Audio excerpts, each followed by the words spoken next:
आज के इस वीडियो में आप सबका स्वागत है। आज हम जानेंगे प्रभु श्री राम के जन्म की कहानी के बारे में।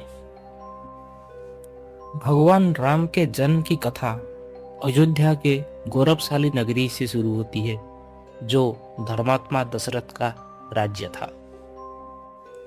राजा दशरथ एक शक्तिशाली राजा होने के बावजूद वो चिंतित थे, क्योंकि उनके कोई संतान नहीं था जो वंश और सिंहासन को आगे बढ़ा सके और धर्म की रक्षा कर सके।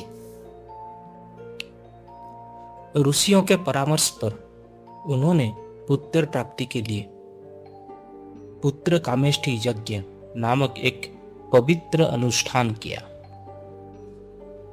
यज्ञ के अंत पे अग्निदेव प्रकट हुए और उन्होंने राजा दशरथ को एक दिव्य खीर का कटोरा देकर कहा, जो भी इस खीर का सेवन करेगा उसे दिव्य पुत्रों की प्राप्ति होगी। वो खीर सिर्फ एक भोजन नहीं था, उस खीर में भगवान विष्णु का दिव्य सार समाहित था। अग्निदेव सिर्फ एकमात्र देवता है जो दिव्य ऊर्जाओं को सुरक्षित रूप से मानव जगत में स्थानांतरित करने में सक्षम है। इसी कारण यज्ञ के अंत में अग्निदेव को ही वो खीर का कटोरा राजा दशरथ को प्रदान करना पड़ा। अग्निदेव ने राजा दशरथ को निर्देश दिया कि वो खीर को अपनी रानियों में बांट दे।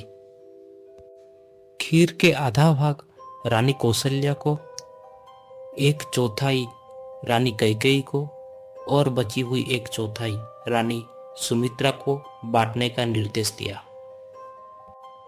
वाल्मीकि रामायण के अनुसार अग्निदेव ने बड़ी सावधानी से दिव्य खीर का वितरण करने का निर्देश दिया था।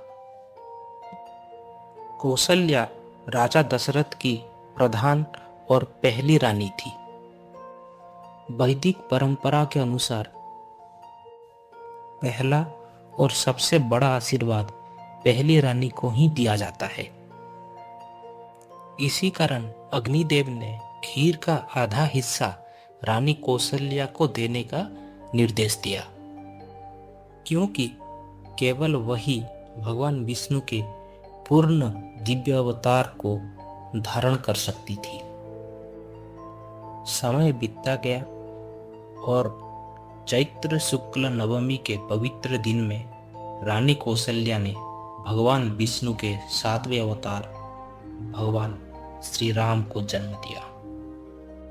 उसी दिन रानी कैकेयी के पुत्र भरत और रानी सुमित्रा के पुत्र लक्ष्मण और शत्रुघ्न का भी जन्म हुआ।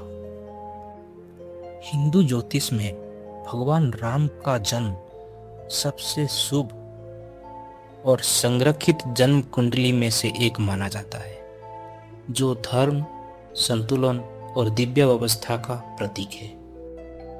भगवान विष्णु के अधिकांश दिव्य अवतार का जन्म रात्रि में हुए थे, जैसे भगवान कृष्ण, भगवान नरसिम्हा।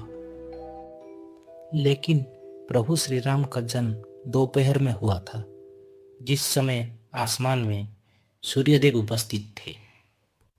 भगवान राम का जन्म एक दिव्य उद्देश्य को पूरा करने के लिए हुआ था, जैसे कि रावण को पराजित करने के लिए और ऋषियों की रक्षा करने के लिए। प्रभु श्री राम ने रावण को पराजित करके धर्म का पुनर्स्थापना किया और मानवता को सत्य, त्याग और कर्तव्य का मार्गदर्शन भी किया। वीडियो के शेष तक बने रहने के लिए आपका धन्यवाद। जय श्री राम।